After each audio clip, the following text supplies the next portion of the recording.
Hi, I'm Bill Castelli, the Vice President of Government Affairs with the Maryland Association of Realtors, and this is Annapolis Update. Today is Friday, February 12th. There was not a lot of activity at the State House this week, given all of the snowfall, but we did have some hearings on Tuesday, including one hearing on legislation HB 347 that would make it a criminal act for a homeowner to destroy their property when that home is subject to foreclosure.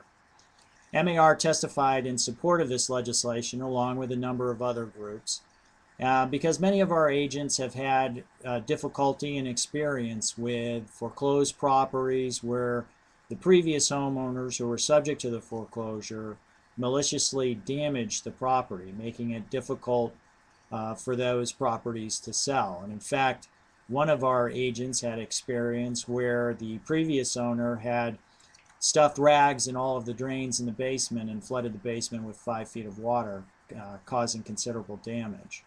But it's to make clear that this kind of activity is subject to a criminal sanction in hope to dissuade property owners subject to foreclosure from engaging in that kind of activity. There was also legislation on Tuesday that was before a hearing, and that legislation would make it possible for local governments to enforce the sign laws in the state right-of-ways. Right now, you cannot put any kind of sign in the state right-of-way without special permission from the state government. And any sign that's put up there without permission is subject to a fine.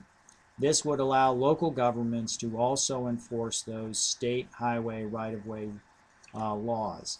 We actually work with the sponsor to reduce the fine and also to provide a warning for the first 3 months that this law becomes effective for individuals, because our concern was that there are a number of real estate agents who might put up their signs inadvertently in those state highways, and before they're fined for it, they should at least have knowledge that there are going to be some new sanctions on it. And we were able to considerably reduce the fine for each individual sign. There is also legislation that was introduced this week in Annapolis. One was SB 666. That is legislation to prohibit private transfer fees. That's one of our priorities. The House bill has also been introduced but has not been signed a bill number yet. And if you want to look at our other legislative priorities, go to mdrealtor.org, go to the Government Affairs section of that site, and click on the 2010 legislative priorities. The Senate version of the short sale legislation was also introduced this week, SB 657. That would make it illegal for local governments to tax the forgiven indebtedness in a short sale transaction, as a couple of counties had been doing.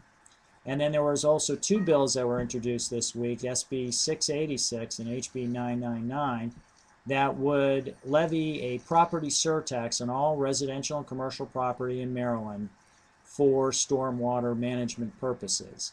MAR had opposed similar legislation last year, and these bills have just been introduced again this year. MAR will again be opposing those bills. That's it for this week in Annapolis. Thanks.